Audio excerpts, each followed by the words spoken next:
Assalamualaikum warahmatullahi wabarakatuh. Saya Nur.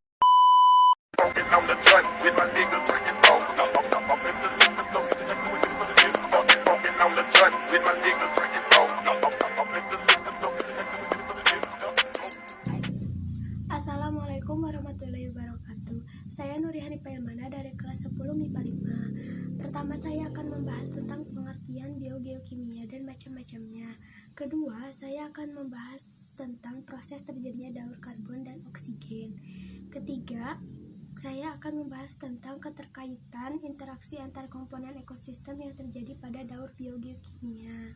Pembahasan pertama, pengertian biogeokimia. Pengertian biogeokimia. Bio berarti organisme atau makhluk hidup, dan geo merupakan batu, udara, maupun air. Maka secara umum biogeokimia adalah suatu aktivitas pertukaran yang mengakibatkan sebuah perubahan antara komponen biotik dengan komponen abiotik secara terus-menerus.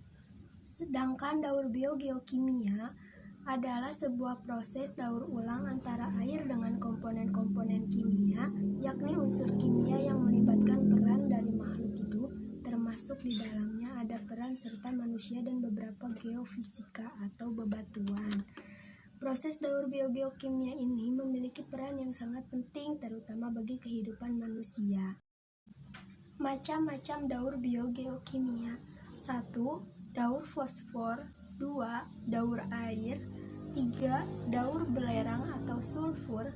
4. Daur karbon dan oksigen. 5. Daur nitrogen. Pembahasan kedua, terjadinya daur karbon dan oksigen.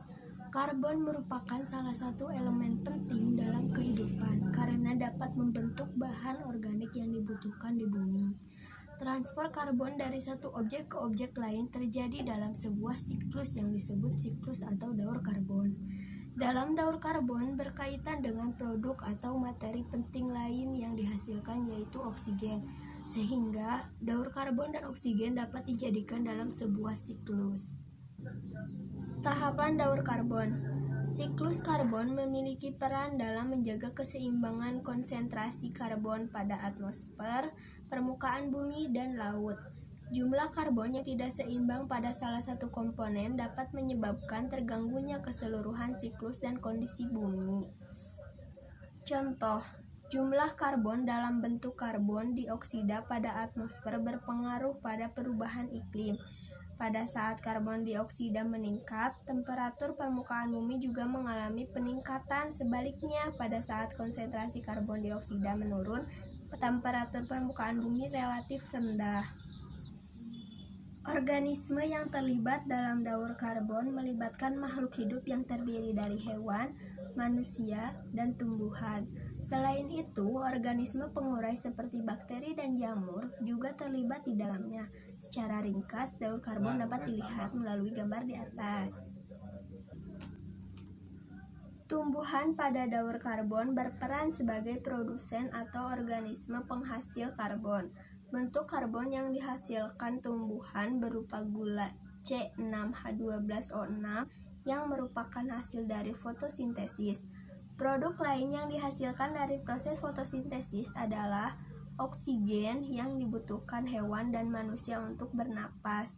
Selain itu, tumbuhan juga menghasilkan karbon dioksida yang biasanya terjadi pada waktu respirasi di malam hari. Perpindahan karbon dari tumbuhan ke hewan dan manusia terjadi saat konsumsi produk yang dihasilkan tumbuhan. Karbon yang dikonsumsi hewan dan manusia diperlukan untuk melakukan berbagai aktivitas sehari-hari. Setelahnya, karbon yang terdapat pada makhluk hidup akan berpindah melalui proses dekomposisi atau penguraian menjadi fosil. Fosil adalah sisa-sisa makhluk hidup yang telah mati, tertutup sedimen, dan berubah menjadi batu mineral. Fosil yang telah berubah menjadi batu mineral dapat dimanfaatkan sebagai bahan bakar. Bahan bakar fosil atau bahan bakar mineral adalah sumber daya alam yang mengandung hidrokarbon seperti batu bara, minyak bumi, dan gas alam. Keberadaan bahan bakar fosil terjadi melalui proses alamiah dari pembusukan organisme yang mati ratusan juta tahun lalu. Hasil dari pemanfaatan bahan bakar fosil berupa karbon gas CO2 yang terlepas ke atmosfer. Selanjutnya, gas tersebut akan masuk ke dalam daur karbon selanjutnya. Pembahasan ketiga atau yang terakhir, keterkaitan interaksi antar komponen ekosistem yang terjadi pada daur biogeokimia. Interaksi ini menyebabkan terjadinya aliran energi dalam ekosistem.